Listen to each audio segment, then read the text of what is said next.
नमस्कार मित्रांनो, स्वागत आहे तुमचं पुन्हा एका नवीन व्हिडिओमध्ये. मित्रांनो, भारतीय IT क्षेत्रातील दिग्गज कंपनी इन्फोसिसला शेअर बाजारामध्ये मोठा धक्का बसला आहे. इन्फोसिसच्या शेअर्समध्ये झालेल्या मोठ्या घसरणीमुळे कंपनीच्या बाजार मूल्यामध्ये तब्बल 2 लाख कोटी रुपयांची घट झाली आहे. परिणामी इन्फोसिस आता भारतातील 10 सर्वाधिक मौल्यवान कंपन्यांच्या यादीतून बाहेर पडली आहे. नुकत्याच जाहीर केलेल्या तिमाही निकालामध्ये कंपनीला 8,000 कोटींचा नफा झाला असला तरी पुढील वर्षभरामध्ये कंपनीची वाट खडतर असल्याचं दिसून येत आहे. 2025च्या अखेरीस इन्फोसिसचं बाजार भांडवल हे 6,80,000 कोटी रुपये होतं, जे आता 4,76,000 कोटी रुपयांपर्यंत खाली आलं आहे. या वर्षामध्ये आतापर्यंत शेअर्समध्ये सुमारे 29% घसरण झाली. कंपनीनं ओपन AI सोबत नुकताच एक करार केला आहे, मात्र त्याचा फारसा प्रभाव बाजारामध्ये पाहायला मिळाला नाही. तर दुसरीकडे इन्फोसिसची जागा आता LICने घेतली असून 5,19,000 कोटींच्या बाजार भांडवलासह LIC 10व्या क्रमांकावरती पोहोचलेली आहे. केवळ इन्फोसिसच नाही तर संपूर्ण IT क्षेत्रावरती दबाव दिसून येतोय.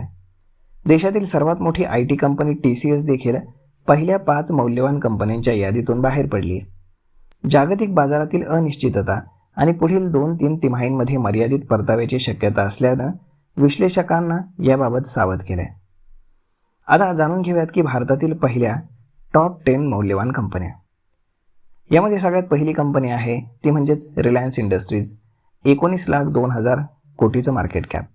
त्यानंतर HDFC बँक 12,08,000 कोटी मार्केट कॅप, भारती एअरटेल 11,41,000 कोटी market cap, state bank of India 10,09,000 कोटी मार्केट कॅप, ICICI बँक 9,21,000 कोटी मार्केट कॅप, TCS 8,96,000 कोटी मार्केट कॅप, बजाज फायनान्स 5,73,000 कोटी market cap, Larsen and Toubro 5,60,000 कोटी मार्केट कॅप, हिंदुस्तान युनिलिव्हर 5,41,000 कोटी मार्केट कॅप आणि आता नव्यानं आलेली LIC 5,19,000 कोटी मार्केट कॅप.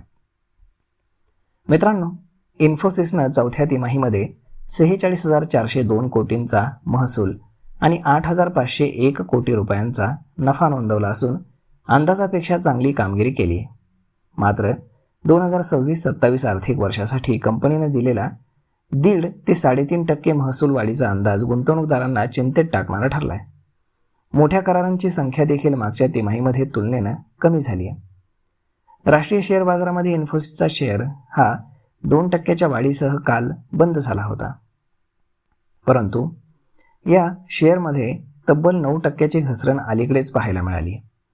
घसरणीमुळे इन्फोसिसचे शेअर्स खरेदीसाठी आकर्षक वाटत होते, मात्र एकूणच IT क्षेत्रातील मंदी पाहता गुंतवणूकदार गुंतवणूक करण्यास धजावत नाहीयेत.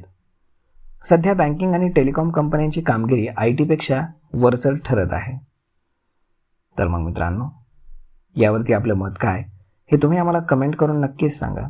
आणि जर हा व्हिडिओ तुम्हाला आवडला असेल तर आपल्या जवळच्या मित्रमंडळींसोबत देखील हा व्हिडिओ तुम्ही शेअर करायला विसरू नका.